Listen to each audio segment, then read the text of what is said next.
I'm seeing an apology coming. Age of water energy. This is the energy right here of someone who is seeing your worth. With the water lilies right here na nagpo-flow dito sa water, there is something here na meron siya ditong nare-realize about the situation involving you.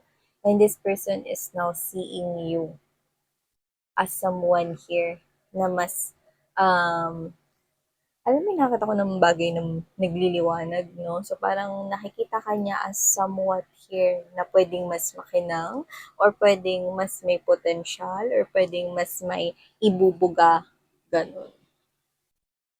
Yeah. So, let's see if this is your past lover.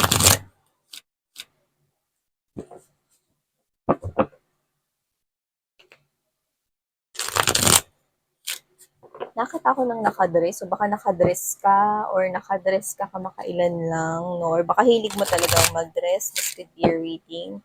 Just take how this resonates, no? Pag nagbanggit ako ng mga ganun, mga babes, nagsabihin mga specific yun na mga signs and clues na baka maaaring meron sa iba sa inyo, no? Nagtatagay ng ganun. But doesn't have to be na siya lang. Just take only what resonates. Okay.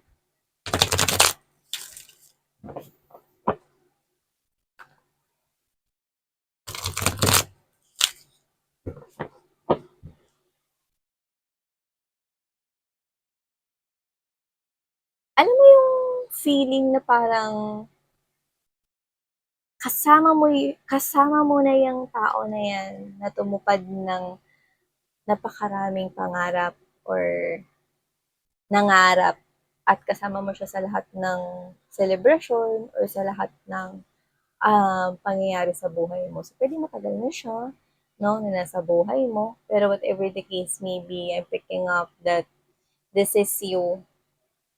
Hindi mo napigilan yung pagbabago. May pagbabago dito because we've got number 14. 14 could be somewhat significant or special to you, but what I get right here is 1 plus 4. It's the number of 5. 5 is the powerful number of change. And at the back of your mind, there's that big star in there. So it looks like you treasure this person so much that you consider this person as an answered prayer from God. But this changes happen, and let's see what's happening here. Yung parang ayaw mo yung pagbabago na yun, pero you have no choice but to accept that reality. Okay.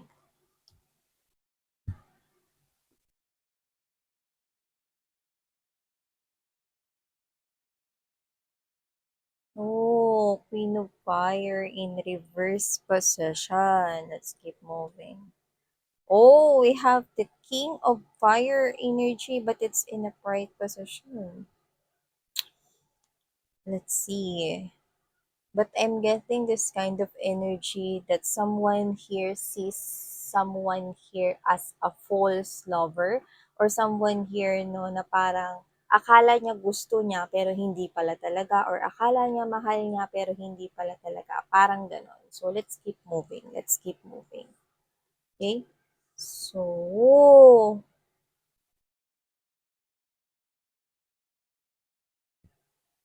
definitely. So there are three energies right here, and this is definitely a third party situation. Someone else right here. Okay? Maybe this is your person. This person is nahulog yung loob niya rito, no? Sa inakala niya rito na right person para sa kanya, no? Or with this person right here, yan, no? Nahulog yung kanyang loob rito sa tao na to, no? With the King and Queen of Fire right here, I think it's all about, alam mo yung unang tamis ng pag-ibig, yung excited ka, yung sobrang happy ka, yung, alam mo yun, no, yung parang halos ayaw nyo na ritong tumigil, no, sa pag-uusap, no, laging miss nyo yung isa't isa, yung ganon, no, yung kilig factor, no, yun yung naramdaman niya with this other person right here, with this Queen of Fire in reverse. This person, your person right here, sees this someone else as sila yung bagay rito. So, na-fall siya with that person, and this person right here is already committed with you. This is your person na nahulog yung loob niya sa iba rito. So, yun nakikita ko rito. And this is you. Look at that. Alam mo, ang bait mo pa nga rito kasi tingnan mo yan, oh. Alam mo yung parang lumayo ka na lang. Lumayo ka na lang, no? Yung dalawang ibon dun, no? See, hindi pa sila parehas ng kulay dito, no? At tingnan mo yan, no? Sila yung parang, siguro niisip ng person mo dati, sila ay soulmate, sila yung nababagay for isa't isa, no? Sila rito yung parang dapat talaga na magsama or maging mag-partner dito, no? Tapos ikaw to, yan, no? Lumayo ka na lang. Hinayaan mo na lang. No? So, yun yung nakikita ko rito. Okay? And tinan mo yung pakpak mo na yan. No? It looks like your angels and spirit guides right here is guiding you. There is this beautiful message. Ano, may isa pang ibon dito. Ayun, no? Sa pakpak mo, no? Your spirits and angel guides has this beautiful message right here. There's definitely betrayal. There's a traitor right here. This could possibly be your ex-person. Yeah. This person right here tend to broke your heart. That's what I'm getting. But this is a false person anyway. Because we've got the Queen of Fire in reverse. Okay? Alam mo yung unang tingin, tapos pag dumoble ka ng tingin, hindi pala. That kind of thing. Let's keep moving.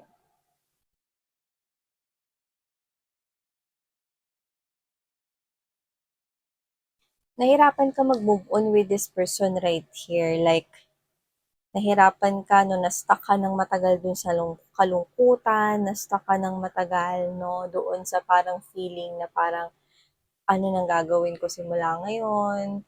This separation cost you a lot of heartbreak right here. Like, you literally do not know what to do next. Yeah, but look at that. You've got two major arcanas right here. So, definitely, you are really being guided. That wings mo, ayun o. Okay, and that bird is a messenger right here that you are being guided towards a new path, a new direction right here. Something here will be revealed to you. Because it looks like yung alam mo is hindi yun talaga. If you know what I mean. Kasi mukhang hindi mo alam, mga bibs, no, na merong third party dito. Kasi nga natin, nagalaw ang ating isa. Kasi hindi mo, mga babes, no? Hindi mo dito maaaring alam. Kasi with the moon right here, it looks like you do not know that there is a third party here. Okay? It's like this is you. Dumistansya ka sa kanya kasi maaaring nanlamig siya, no? I'm seeing a lot of, alam mo yung parang cold vibe, no? Cold vibe of energy dito, no? It looks like nanlamig siya sa'yo, hindi ka na niya masyado rito pinapansin, yung mga messages niya sa'yo rito, no, is matagal niyang nare-replyan or nare-response. So, ganun. You feel it because you are the partner. You feel it kasi hindi naman siya ganun. No, kasi yun pala, meron na pala siyang iba dito. But you know what? I'm getting from this person right here that there is some kind of a different situation that this person is involving here. Yeah. So, alam na natin na may third party situation dito, pero parang feeling ko may iba pang dapat tayong malaman dito. So, let's keep moving because the moon is napakalaki rito. So, parang meron ditong konektado pa rin sa third party na ito, no? Pero, maaring ito ay hindi mo nalalaman pa. So, let's see. See? Okay, good. Natignan nga muna natin lahat. Ang daldal mo na naman. Okay, so yeah. So, okay, good. We have here the 3 and the 4 of coins. Good.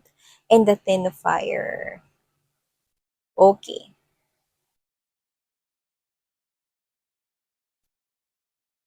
Hey there, collective. Thank you so much for staying here with me. So, thank you so much. Nagsama-sama na naman tayo dito sa ating collective time reading for you guys. So, yun yung mga babes na tayong gender dito. Bae, lalaki, LGBT, cross-watchers, you're all welcome here mga babes. So, you can flip the roles if you want. So, yeah. Alright, so going back right here mga babes, no? Sorry naman, may Shopee. So, ituloy na natin itong pinag-uusapan natin here, no? So, what I'm saying a while ago, mga babes, no? I'm picking up that there is something here, no? That's going on regarding pa din dito sa third-party situation na to. And with this transformation, yeah, so, I'm picking up that with this transformation and there's this seven of air energy, okay? This person right here kept this real reason kung ano yung tunay na dahilan kung bakit nag-end dito, no? Ang inyong relationship. Kung bakit kayo nagkaroon ng separation. So, this past lover of yours tends to hide, okay? This past lover of yours tend to keep in his or herself that the real or totoo ritong dahilan ay dahil merong someone else dito sa relationship. So, in short, hindi niya inamin ito sa'yo. Yan, no? Pero nakita ko na nalaman mo. Because the Page of Swords is right here and what I love about this one, kung ano man tong nalaman mo, whether, mga babes, no, ikaw ang gumawa ng paraan kung paano mo yan nalaman, no? Pwede kasing nag-search ka, or pwedeng ikaw to na inalam mo rin, no? Kasi alam mo, nakikita ko rito, para mahalin mo ito ng ganito, hindi ito yung parang kailan mo lang nakilala eh. This could be a long-term commitment right here. At kilala mo yung person mo. So you know that there's something wrong here. But you are not the type of person that is very confrontational. Alam mo 'yon, no? Hindi ko 'yung tipo ng person rito, no, na wala sa nature mo 'yung parang ikaw to na may lakas ng loob na parang manigaw or bumulyaw, no? Hindi ko yung type ng person na, oh, alam mo dahilan, anong tunay na blah, yan. Hindi kayong ganon. Parang pangit yung pagkakaano ko, parang basagulera lang yung pig, no? So, hindi kayo yung confrontational type. Yan, no? So, this is you, inalam mo pa rin, kasi alam mo na parang may mali eh. Ang tagal-tagal na namin eh, na magkasama ng person ko. Ang tagal na namin in relationship, ang tagal na namin committed sa isa't isa. Ano ba talaga yung totoo? Yan, no? So, nalaman mo rito na yung totoo na yon, no, is meron siya ritong third party. But with the moon, you kept it also into yourself. Hinayaan mo na lang sa sarili mo. Pwedeng you do this on your own, pero you know what, see? You're preparing to fly here. Palipad ka eh. So, ibig sabihin, this is you. This truth made you set free right here. This truth set you free. Yan. This truth make you find your way to freedom. So, yeah. So, whatever the case may be, I'm picking up that this past lover of yours, okay, nakita niya ang isang other person rito or itong someone else na to, no, na kanya ritong panghabang buhay. Akala niya kasi replaceable ka eh. Yun, no? So, whoever this past lover of yours, akala niya lang pala yun. With the Queen of Fire energy, totally not his or her perfect match. Yeah. Totally not someone right here that has the potential natanggapin siya for him or her for who he is, natanggapin siya rito, no, sa lahat ng mga bagay, no, like, literally, yung makikipagpalitan sa kanya ng wearing the hearts on the sleeves, no.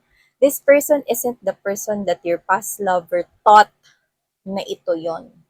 So, mali siya. Yan, kamali siya dito. But you, let this relationship go. Okay? Na maalam ka rito, alam mo yung parang ginawa mo rito, pagtapos ko lang malaman kung ano yung totoo ritong nangyari sa pagka-separate naming dalawa, I'm letting this go. Ganun ka eh, napaka-poise mo, napaka-pinis mo, na hindi ikaw yung parang takaw atensyon, no? Hindi ikaw yung palabar na bigla na lamang haharang dyan, no? At saka yung biglang sisigaw na, Hoy!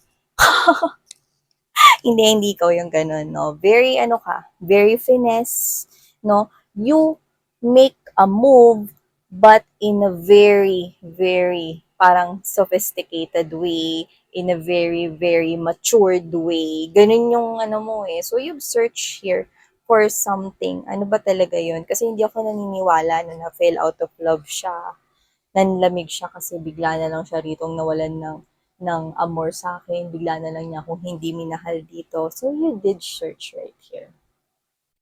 And you found out the truth. But you kept the truth to yourself. And you just let this go. And you set you free. Napalaya mo rin yung sarili mo sa kalungkutan.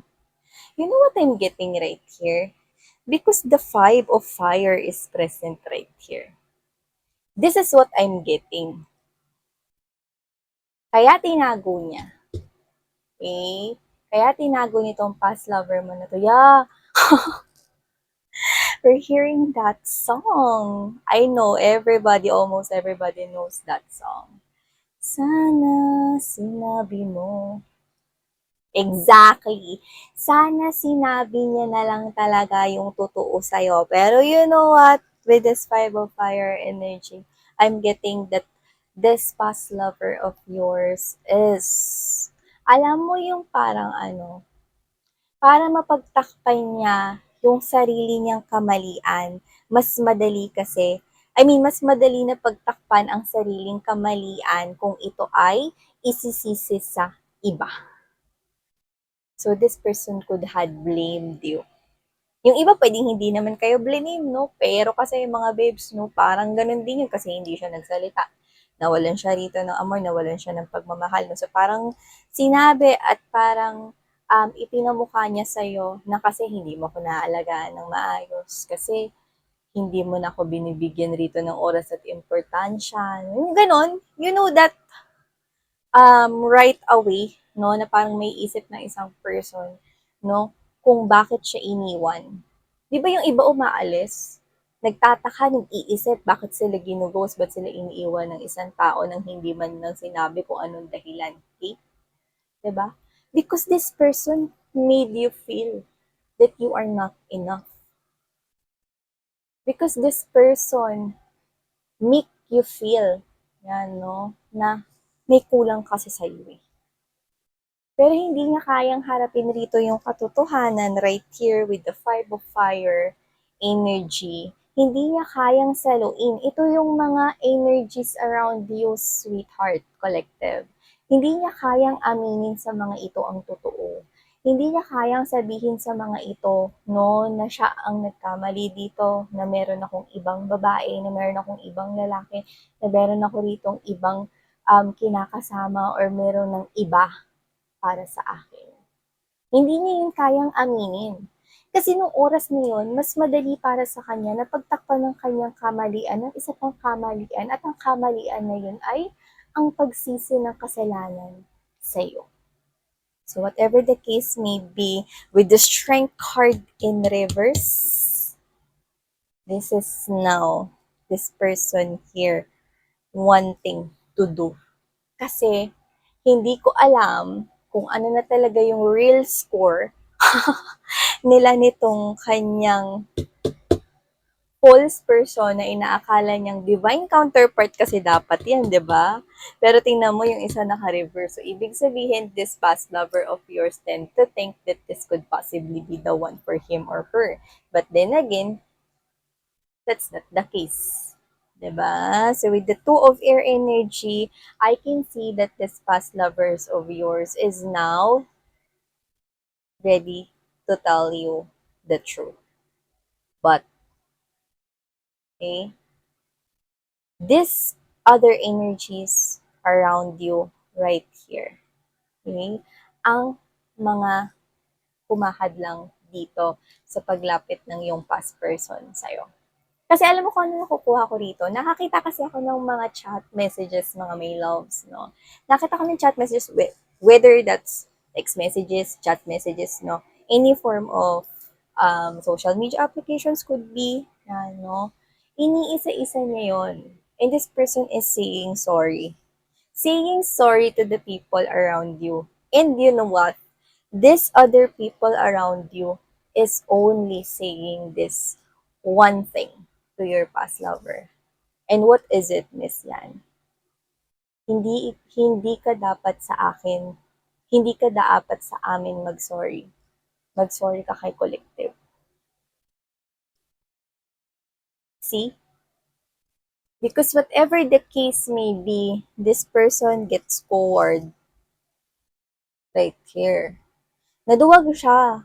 No, naduwag siya rito na aminin yung katotohanan, nakasalanan niya kasi, no, kasi pwedeng ayaw niyang mabago rito yung magandang imahe niya, no, sa paningin ng iyong mga other soul tribe or your family or your genuine friends right here. Kaya, umalis siya dito, no? Sinabi niya na lang siguro na fell out of love siya or nawala yung pagmamahal niya, blah, blah, blah, and all of those things. Pero, the reason of the separation is the third party. But what I love about this is that this ending pushed you to do the self-love. This ending made you love yourself. You found yourself. Yeah. With the Four of Earth energy, Three of Earth, yeah. This is you. You're seeing now a different version of life.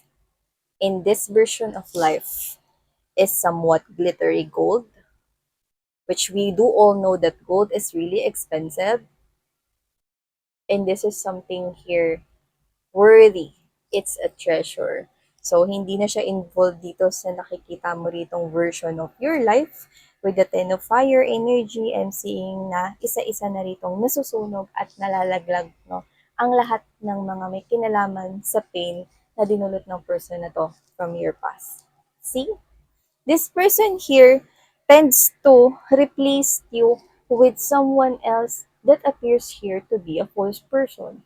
But then again, I'm seeing that this person is coming in to bring in some kind of the truth to you, but you're no longer wanting this person here to involve in your new life. Yeah. So nakikita ko talagang ganun mga babes. No? This person here will say sorry sa lahat ng mga taong nakapaligid sa'yo. This person will. But these people that really loves you will tell this person na hindi ka dapat sa amin mag-sorry, kundi kay collective. Which is, totoo yun. See, hindi mo pwedeng pagtakpan ang isang kamalian ng isa pang kamalian. Oo, madali para sa kanya, mga babes, no, na isisi sa iba ang kamalian niya, no, kesa ito ay aminin niya. Yan. But it all backfired. Okay? May nangyaring aral sa kanya, sa'yo din, pero at the end of this situation right here, both of you gained clarity about the situation, isn't it? This person gained some kind of clarity that he or she cannot, okay, make takip ang isang pagkakamali ng isa pang pagkakamali while you learned that codependency is not healthy and that you can start your life anew. Yeah. So, collective, itong mga mensahe ko for you guys. Thank you so much. Sana ngayon love and life. Annyeong!